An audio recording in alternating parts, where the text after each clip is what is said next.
안녕하세요. 윤무동산입니다. 자, 대출 규제로 인해서 생겨나는 현상 하나 뉴스를 보겠습니다. 자, 무주택자들 꽉 막힌 대출에 결국 눈물의 갭 투자 나섰다.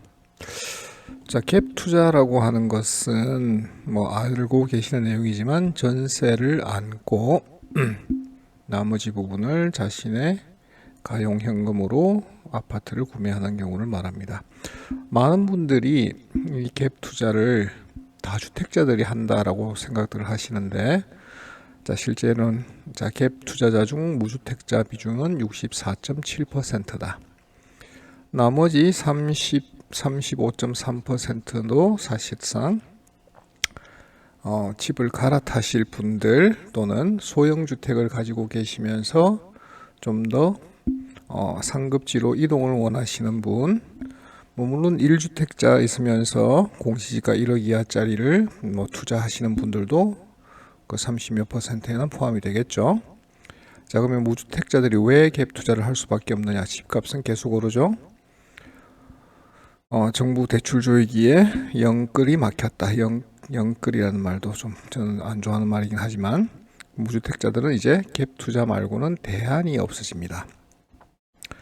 지금 집을 사지 않으면 올라가는 상승하는 집값 상승률이 월급 인상률이라든지 물가 상승률보다 훨씬 더 높으니까 미래에 내가 들어가서 살고 싶은 집을 지금 미리 사놓는 게 되는 거죠. 자, 그래서 정부가 추후에 대출 중단 등 연이어 부동산 시장을 옥죄는 강도 높은 대책을 쏟아내며 연끌 매수가 어려워지자 무주택자들 사이에서 전세를 끼고 집을 사는 이른바 갭 투자가 다시 고개를 들고 있다. 집 사는데 부족한 돈을 대출 받는 대신 대출이 안 나오니까요, 세입자를 받아 메우는 것.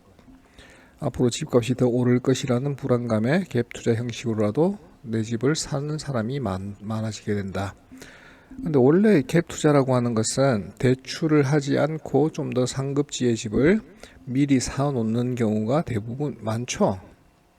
자, 새 임대차법 시행 이후 전세값은 줄고 강세를 유지하다 보니 갭 투자 환경은 수월해졌다. 전세가율이 서울도 50%를 넘고 지방의 경우에는 70%를 넘는 지역도 있으니까요.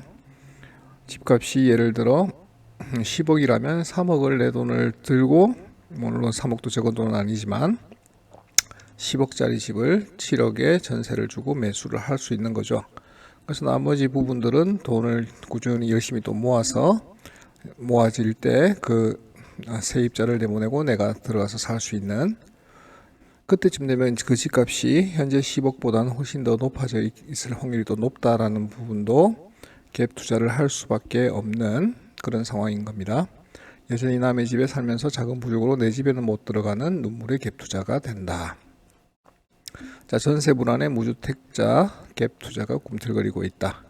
9일 국토부에 따르면 상반기 전세를 끼고 주택을 산 사람 중 무주택자 비중은 64.7%로 작년 상반기 52.6%, 그러니까 절반 정도는 원래 그렇게 집을 샀던 얘기입니다. 절반 이상이.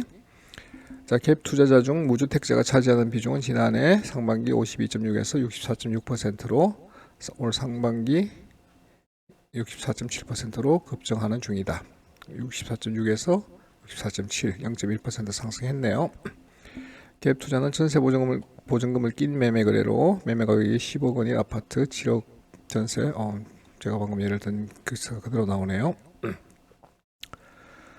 자, 새 임대차법 이후 전세값이 폭등한 영향이 크다. 전세가율이 낮으면 갭 투자를 하려면 금액이 많이 필요하지만 전세가율이 높아지고 있기 때문에 그나마 조금 수월하게 집값 상승이 되기 전에 내 집을 미리 사놓는 게 될 수 있는 거죠. 자, 지난 7월 노원구 중계동에서 7억 6천만 원에 중계 현대 2차 전용 84평방미터를 산 집주인도 비슷한 경우다. 매매와 거의 동시에 6억 5천만 원의 세입자를 받았다. 그러면 1억 1천만 원이 실투자금이 되겠죠. 물론 세금은 제외하고요. 자, 그러니까 지금 대출을 받고 있기 때문에 내 집 마련을 한 방법의 갭 투자 외에는 대안이 없는 겁니다. 자, 주요 은행들은 일제히 개인 신용 대출 한도를 연소득 이내로 축소하기로 했고 뭐 이래가지고 이자는 올라가고 있고 그렇죠. 대출이 아예 막히는 행도 있죠. NH농협은행이 주택담보대출과 전세자금대출 신규 취급을 중단하고 우리은행도 지금 전세자금대출을 중단하고 있고 뭐 이금융권 생명보험 업계에서도 지금 전세 중단을 하고 있는 게 업체들이 조금씩 늘고 있습니다.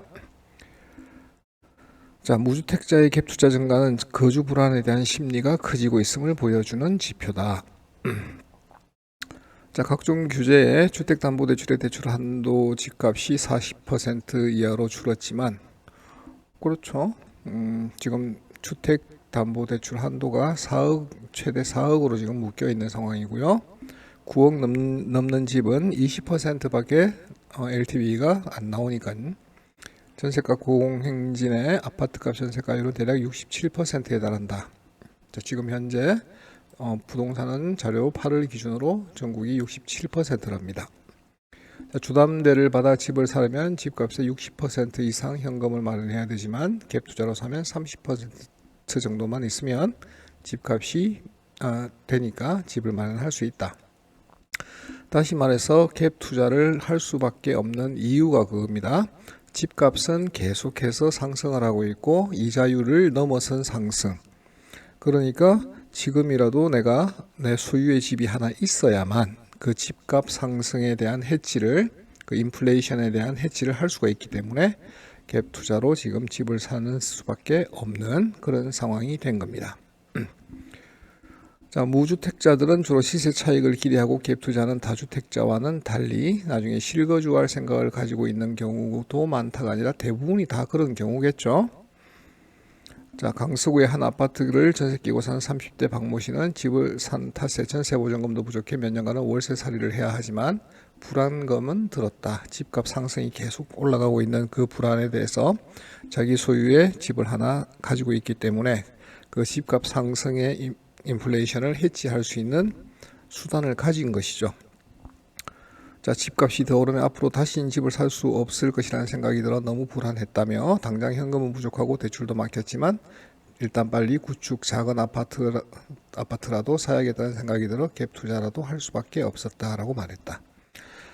그런데 조금 더 현명하신 분들이었다면 이 뭐 대출 규제라든지 이런 거 나오기 전에 자기가 감당할 수 있는 정도의 갭 투자로 자기 소유 물건을 이미 구매하신 분들이 꽤 많이 있을 거라고 봅니다. 갭 투자라는 건 나쁜 게 아니고요. 갭 투자라는 이 말이 프레임이 굉장히 나쁜 말로 인식되어지는 게 저는 안타깝습니다만 자신이 가진 가용 금액 내에서 여러 가지 수단을 발휘해서 이 자산 인플레이션을 해지할 수 있는 한 가지 방법이었습니다. 자, 무주택자라면 지금이라도 지금 계신 지역에서 적당한 조금 자기가 살고 싶은 지역의 전세가율이라든지 이런 걸 확인해 보시고 이 집값 상승분을 내가 과연 따라잡을 수 있을까 없을까도 판단해 보시고 이렇게 전세를 끼고 주택 소유를 준비해 보시는 것도 뭐 썩 나쁜 전략은 아니다라고 생각합니다.